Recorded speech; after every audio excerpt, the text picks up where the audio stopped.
पिछले एपिसोड में सुना कि कैसे मुंबई का एक नामी जर्नलिस्ट कबीर भारी बारिश में फंस जाता है और कोइंसिडेंटली कमाठीपुरा पहुंच जाता है, जहां उसकी मुलाकात सादिक से होती है। और सादिक से जब कबीर रहीम चाचा के बारे में सवाल करता है तो सादिक को बड़ी हैरानी होती है।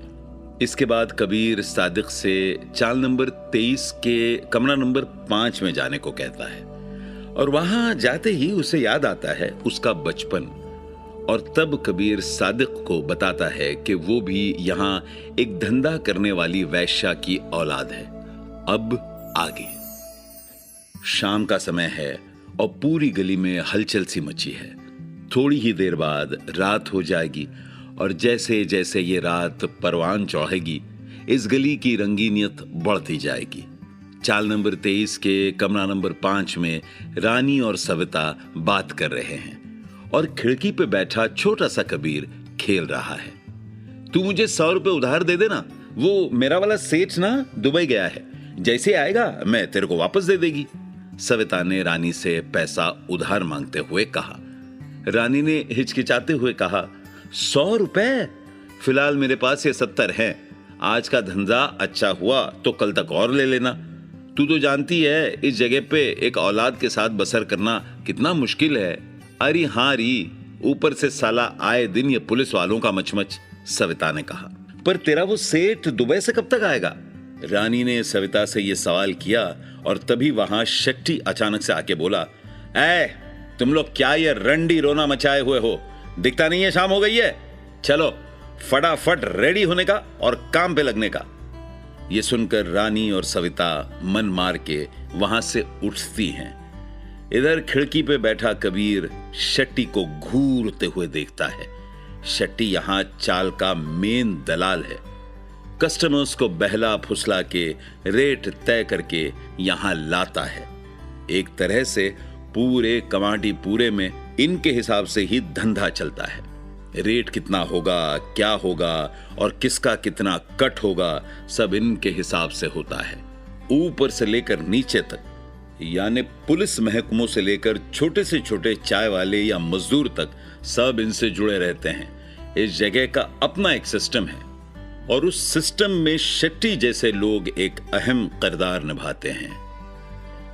शेट्टी बाहर बैठे कबीर के सिर पे हाथ फेरता है और अपनी गंदी सी हंसी हंसकर सविता को बोलता है, सविता, इस चिल्लर को लेके जा, वो रानी का कस्टमर आएगा आज। उसकी बीवी बाहर गई है, शायद आज पूरी रात बैठेगा। सॉलिड कमाई है आज। सविता ये सुनकर कमरे से बाहर निकलती है। कबीर एक नजर अपनी मां को देखता है। रानी उसे हंसकर बिस्तर के नीचे से 1 रुपए का सिक्का निकालकर देती है और सविता उसे गोद में उठाकर वहां से निकल जाती है। कमरे का दरवाजा बंद होता है और जाते जाते भी कबीर की नजरें उस बंद दरवाजे की तरफ है और बिना कुछ कहे सुने बस उसकी आंखों से एक मोती जैसा आंसू निकलता है। छोटा सा कबीर शायद न जानता हो कि आखिर यहां क्या होता है, पर अपनी मां की आंखों में वो दर्द और मजबूरी की झलक वो साफ देख सकता है और इसीलिए रोने के अलावा उस बच्चे के पास चारा ही क्या था। सविता कबीर को लेकर नीचे के नुक्कड़ पर चली जाती है जहां कबीर जैसे और भी बच्चे खेल रहे हैं। कबीर उदास है। एक कोने में 1 रुपए का सिक्का मुट्ठी में बंद करके बैठा है। उसे अलग एक कोने में बैठा देख कबीर की ही उम्र की एक प्यारी सी लड़की वहां उसके पास आती है। वो कबीर को चुपचाप रोता देख उससे कहती है, क्या हुआ, रोता क्यों है? तेरी मां ने भी कमरे का दरवाजा बंद कर दिया ना। यहां सबकी मां शाम के वक्त दरवाजा बंद कर देती हैं और थोड़ी देर बाद जब कोई आदमी आता है तब खुलता है दरवाजा। ये सुनकर कबीर उसकी तरफ हैरानी से देखता है पर कुछ नहीं बोलता। मेरा नाम राधा है, मैं यहां नीचे रहती हूं, कमरा नंबर 9 में। और तू?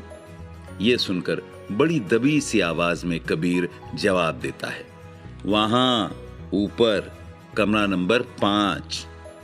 राधा कबीर के हाथ में 1 रुपए का सिक्का देखकर कहती है, अरे वाह, तेरे पास 1 रुपया है, बुढ़िया के बाल खाएगा। एक हल्की सी मुस्कुराहट कबीर के चेहरे पर आती है और वो सिर हिलाते हुए हामी भर देता है। राधा 1 रुपए का सिक्का लेकर जाती है और दोनों के लिए बुढ़िया के बाल, इंग्लिश में जिसे हम कॉटन कहते हैं, दोनों वहां बैठकर बुढ़िया के बाल का लुत्फ उठाते हैं। और अब ये सिलसिला रोज चलने लगता है। कबीर और राधा में दोस्ती गहरी हो जाती है। अपने माँ के कमरे में रोज कबीर अलग अलग आदमियों को अंदर जाते देखता था और उसके लिए वो एक आदत सी बन जाती है। पर राधा के साथ कबीर खुश रहता था।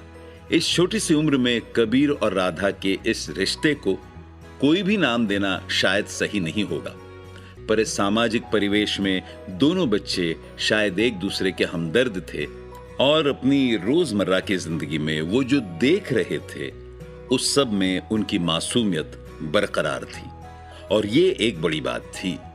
पर एक दिन जब राधा को एक आदमी जबरदस्ती उठा के ले गया, तब कबीर जोर से रोया और चीखा मानो कोई उससे उसकी जिंदगी छीन रहा हो।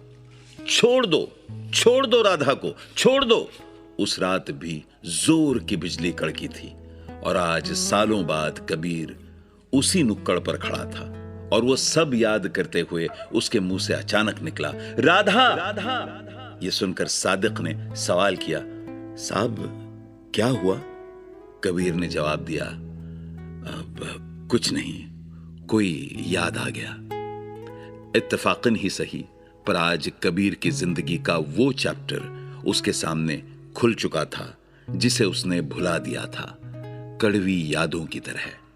पर जब उसने इस जगह पर कदम रखा तो वो अपने आप को उस समय और उन यादों में जाने से रोक नहीं पाया। भले ही वो समय उसके लिए शायद दर्द से भरा था, पर जिंदगी में आज वो जिस मकाम पर था, वो कड़वी यादें भी उसे एक अजीब सा सुकून दे रही थी। उसके चेहरे पर मुस्कुराहट थी। रात के 2 बज रहे थे और बारिश रुक चुकी थी।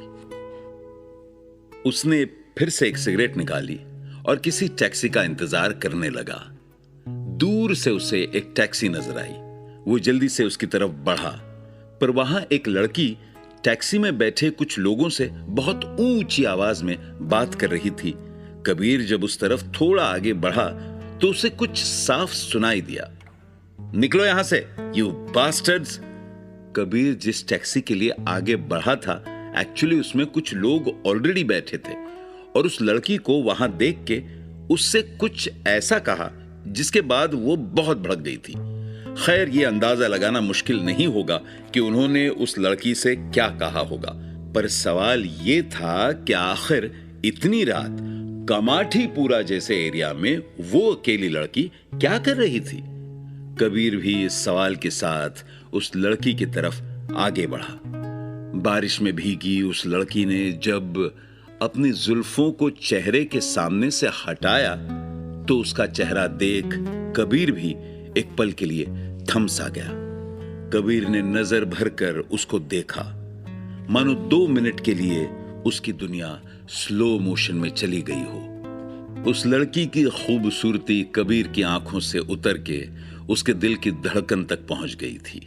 उसका दिल जोर से धड़कने लगा था, पर दिमाग इस बात से बखूबी वाकिफ था कि अभी अभी उस लड़की ने एक गर्मा गर्म अंग्रेजी गाली उन टैक्सी वालों को फेंक के मारी थी और कबीर बहुत कॉशियसली उस लड़की की तरफ बढ़ा।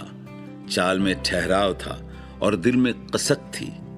अंदर से आवाज आ रही थी कि भाई, शिवलरी नाम की भी कोई चीज होती है। उसी के नाते जनाब का हाल चाल तो लेना बनता है। साड़ी पहने, हाथ में फोन, बगल में एक छोटा सा बैग और माथे पर हल्की सी शिकंज। देखने में वो लड़की कहीं से भी इस एरिया की तो मालूम नहीं होती थी। कबीर उसके करीब आके बोला, excuse me madam, are you all right? हम हिंदुस्तानी मर्द ही ना बड़े टिपिकल होते हैं। शराब के 2 पैग के बाद या फिर किसी खूबसूरत लड़की से बात करने के लिए हमारे सबकॉन्शियस में बैठा सालों से हम पर राज करता अंग्रेज अपने आप बाहर आ जाता है। और कबीर का ये मोमेंट उसका एक जीता जागता एग्जाम्पल था। उसने बड़े अदब के साथ मैडम से उनका हाल जानने की कोशिश करी थी। मैडम ने जवाब देते हुए कहा, जी मैं ठीक हूं। कबीर अपने आप को इंट्रोड्यूस करने ही वाला होता है कि तभी वहां पीछे से दौड़ता हुआ सादिक आता है और कबीर के पास आके बोलता है, सर वो आपको टैक्सी चाहिए थी ना, मैंने वहां रोकी है। फिर सादिक की नजर उस लड़की की तरफ पड़ती है और वो बोलता है, अरे राधा, तू यहां क्या कर रही है? कबीर मुड़कर उस लड़की को फिर से देखता है और इस बार उसके अंदर की उत्सुकता एक सवाल में बदल चुकी है और वो लड़की तब कबीर से कहती है, जी मैं राधा, और आप?